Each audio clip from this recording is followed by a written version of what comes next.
देखिए हम लोग समझेंगे हुज के बारे में बहुत ही डिटेल में। हुज का यूज़ कब करते हैं, एक वर्ड और लेते हैं ऑफ विच।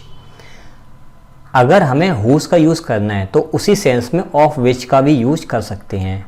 डिफरेंस क्या है, आंसर ये आपका कि जब लिविंग बीइंग के साथ में यूज़ करते हैं तो हम लोग हुज का यूज़ करते हैं, और जब नॉन लिविंग का पोजीशन दिखाना हो तो हम वहाँ पर यूज़ करते हैं ऑफ विच। कैसे करते हैं, एग्जाम्पल से देख लेते हैं। I have the pen, I have the pen dash she needed. मेरे पास वो पेन है जिसकी ज़रूरत उसको थी। तो हुज के बाद हमें चाहिए एक पोजीशन वाला शब्द। तो हम अब प्रॉब्लम क्या है कि यहाँ पे लिविंग नहीं नॉन लिविंग है। और सेंटेंस का देखो, हुज को समझने के लिए आपको सेंस निकालना पड़ेगा। It doesn't matter you are making the sense in English or in Hindi, but you have to make a sense exactly so that you may use the perfect word। तो मेरे कहने का मतलब ये है कि बिना सेंस के यहाँ पे कोई काम नहीं होगा। अब मेरा हिंदी मत सुनो। I have the pen she needed, मेरे पास वो पेन है जिसकी उसको ज़रूरत थी। तो अब यहाँ पे क्या हुज आएगा कि ऑफ विच आएगा कि यहाँ पे कुछ और आएगा। तो मैं एक वर्ड और लेके चलता हूं यहां पर विच। ठीक है, अभी मैं इसको फिल नहीं कर रहा हूं, अभी हम लोग नीचे डिस्कस करेंगे सारे एग्जांपल्स को, फिर एक एक करके फिल करेंगे। This is my friend, this is my friend dash helps me every time. यह मेरा वही मित्र है जो मेरी हमेशा मदद करता है। यहाँ पे कोई पोजीशन की बात नहीं आ रही है। This is my friend brother is a topper. अगर आप ध्यान दें तो यहाँ पर हमारा यह मेरा दोस्त है जिसका भाई, जिसका अर्थ आ रहा है जिसका भाई टॉपर है। तो यहाँ पर एक लिविंग नाउन है, लिविंग नाउन है, हाँ है। यहाँ पर एक लिविंग नाउन है, हाँ है। और यहाँ पर आएगा फिर मेरा बीच में हुज, और अर्थ निकल रहा है जिसका, जिसकी, जिसके। दिस इज माई फ्रेंड, यह मेरा दोस्त है जिसका भाई एक टॉपर है। थोड़ी बात समझ में आई होगी। फिर आगे देखो, this is my friend, this is my friend, यह मेरा दोस्त है जिसकी किताब खो गई है। अब अगर बात करें तो यहाँ पर देखो आ गया मेरे लिविंग, यहाँ आ गया नॉन लिविंग, लेकिन हिंदी अर्थ क्या निकल रहा है, यह मेरा दोस्त है जिसकी किताब खो गई है। तो किताब किसकी खोई है, एक इंसान की, लिविंग की। तो यहाँ पर यूज करेंगे हुज। Book is lost.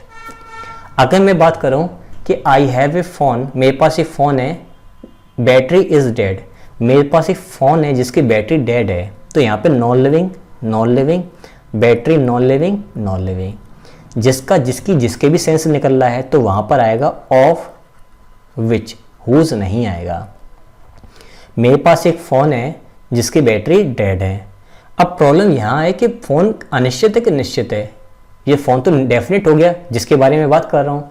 तो यहाँ पर फिर अपना ए ना करके दा आएगा। हमने भी सीखा था रिलेटिव प्रोनाउन जब बीच में आता है तो आगे आने वाले नाउन के साथ में दा का यूज़ करते हैं। अब ऊपर देखो, आई हैव द पेन, मेरे पास पेन है जिसकी ज़रूरत उस लड़की को थी। तो यहाँ पे नॉन लिविंग के लिए हम लोग यूज़ करेंगे विच का, और यहाँ पे जिसका, जिसकी, जिसकी सेंस नहीं आ रहा है। हुज सी नीडेड, तो हुज के बाद कोई ना कोई नाउन चाहिए ना। देखो ऑफ विच या हुज के बाद हमें चाहिए कोई ना कोई नाउन, और यहाँ पे तो रखा है प्रोनाउन, इसलिए यहाँ पर विच का सेंस आ रहा है। दिमाग लगाना बैठ कर के आराम से, आपको चीज़ें क्लियर हो जाएंगी।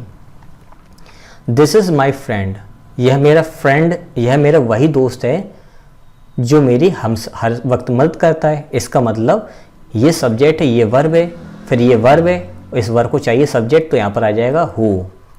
हेल्प्स मी एवरी टाइम, और फ्रेंड एक है इसलिए यहाँ पर आ जाएगा हेल्प्स। इस तरह से हु और हुज में और विच में थोड़ा सा मैं डिफरेंस समझाने की कोशिश आपको की है। नॉन लिविंग को रिप्रेजेंट करने के लिए ऑफ विच आता है, और लिविंग को रिप्रेजेंट करने के लिए हुज आता है। अब हम देखेंगे हुएवर, हुमेवर, हुसोएवर सब देखेंगे। अब यहाँ पे एक डिफरेंस देख लो, हुएवर और हुसोएवर, जहाँ जहाँ सो लगा हुआ उसका डिफरेंस दोनों में क्या है। अगर मैं बोलूँ हुएवर, इसका मतलब जो भी, इसका मतलब उन लोगों को मैं जानता हूं कहीं ना कहीं। अगर मैं और हु सो एवर, इसका मतलब कोई भी जिसको मैं नहीं जानता हूं वो भी इंक्लूड है। कोई भी आदमी जो ऐसा काम करेगा वो दंडित होगा। तो कौन होगा? मैं तो जानता ही नहीं। हु सो एवर, अगर मैं बात करता हूं कि जो भी आना चाहिए आ सकता है पार्टी में, इसका मतलब पार्टी में सबको थोड़ी बुलाऊंगा पूरी दुनिया को, कुछ निश्चित लोगों को बुलाऊंगा। तो हु एवर, सो यहां लगा उसका मतलब कोई भी, एनीवन, एनीबॉडी, एनीथिंग। क्लियर?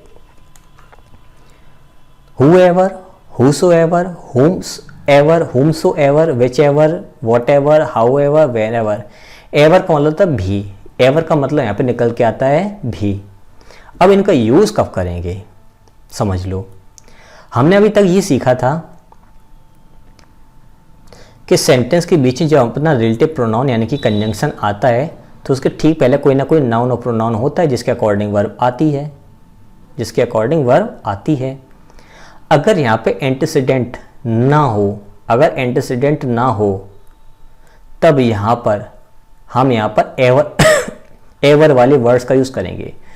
जब यहाँ पर एंटीसीडेंट नहीं होता है तब हम यहाँ पर रिफ्लेक्सिव प्रोनाउन रिलेटिव प्रोनाउन में हम एवर वाले वर्ड्स का यूज़ करते हैं। चेक कर लो। I helped who came to me, मैंने उसकी मदद की जो मेरे पास आया। कौन आया? क्या उसका नाम है यहाँ पर? नहीं, मैंने उन सब की मदद की जो भी मेरे पास आया। तो यहाँ पे मैंने ध्यान दिया कि यहाँ पे जो अपना कंजंक्शन, इसके ठीक बाद कोई एंटीसीडेंट तो है ही नहीं।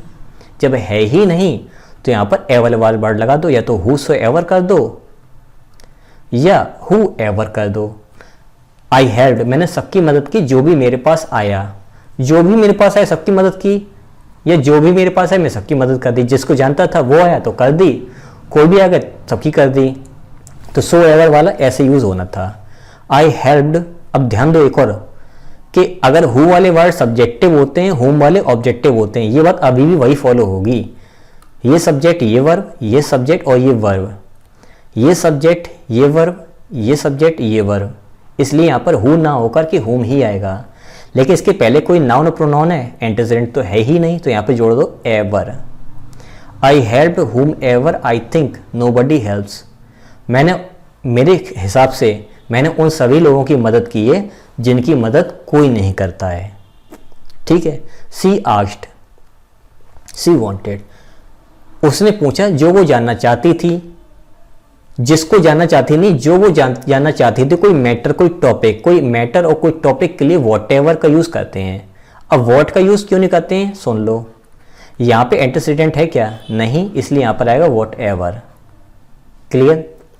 चूज व्हाट यू वांट, तुम चुन सकते हो जो तुम चाहते हो। इसका मतलब यहाँ पर व्हाटएवर लगा दो, क्योंकि यहाँ पर चुन लो जिसको तुम चाहते हो। हुएवर यू वांट, कोई इंसान को चुनते नहीं हम लोग, खासतौर पर हम लोग वस्तुएं ही चुनते सेंस में।